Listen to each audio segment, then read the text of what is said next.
देखिए फायरिंग की घटना हुई है, जैसा कि आप यहाँ पर हैं देख ही रहे हैं। राजू ठेठ नाम का व्यक्ति है।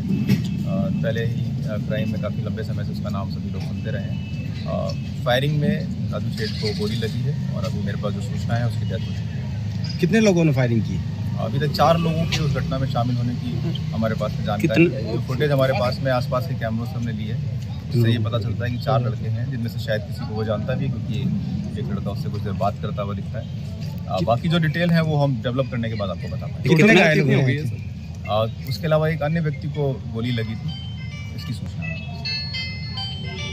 सर कोई ट्वीट भी आया, बताया किसी ने कि देखिए ट्वीट जो आप रोहित गोदारा नाम किसी व्यक्ति का ट्वीट की बात कर रहे हैं, वो सब वैलिडिटी चेक करनी पड़ेगी कि आखिर उस व्यक्ति के क्या लिंक है, वो जानता भी है या फिर कोई ऐसे ही किसी ने कर दिया है, वो सब हम पूरा डिटेल पता करेंगे। ठीक है, थैंक यू सर।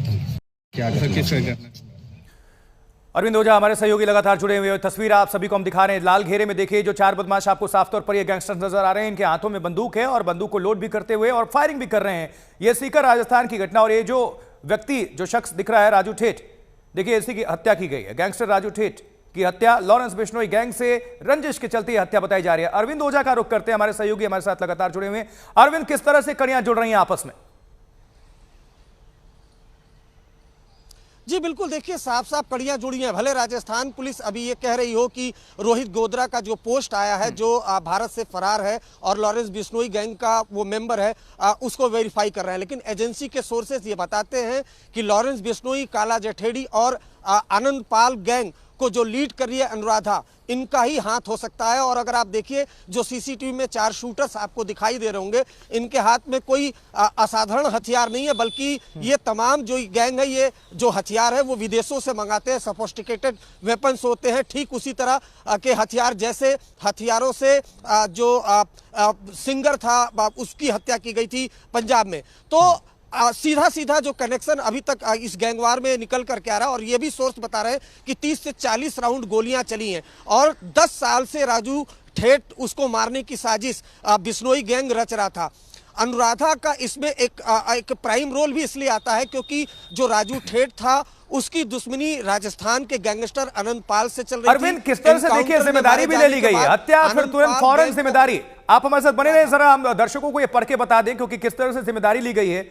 ये पोस्ट है रोहित गोदारा का परिसर लिखा हुआ है। अब देखिए लिखा क्या है, राम राम सभी भाइयों को। आज ये जो राजू ठेठ की हत्या हुई है उसकी संपूर्ण जिम्मेवारी मैं रोहित गोदारा, लॉरेंस बिश्नोई ग्रुप लेता हूं।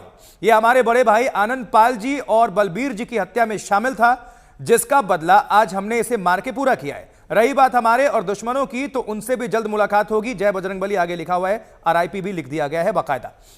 और ये देखिए इंग्लिश में भी लिखा हुआ है, इंग्लिश इसको समझ लीजिए। अब सीकर में गैंग वॉर, किसका किससे कनेक्शन है जरा देखिए। ये लिखा है इसमें, भगत सिंह किसी के लिए आतंकवादी हो सकते हैं लेकिन हमारे लिए आदर्श।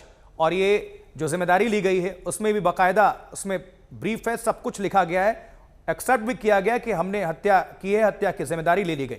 और ये जो तस्वीर आपको हम दिखा रहे हैं, वो जो शख्स खड़ा है राजू ठेठ, उस पर ही वो 4 लोग जो आ रहे हैं, उनके हाथों में आधुनिक हथियार हैं, जो विदेशी हथियार हैं। उन्होंने एक साथ फायर किया और उसके बाद से उसकी हत्या कर दी गई। कई गोलियां, कई राउंड की फायरिंग हुई है। इलाके में दहशत का माहौल हो गया, हड़कंप मच गया और एक बार फिर से राजस्थान गैंग वॉर से दहल उठा।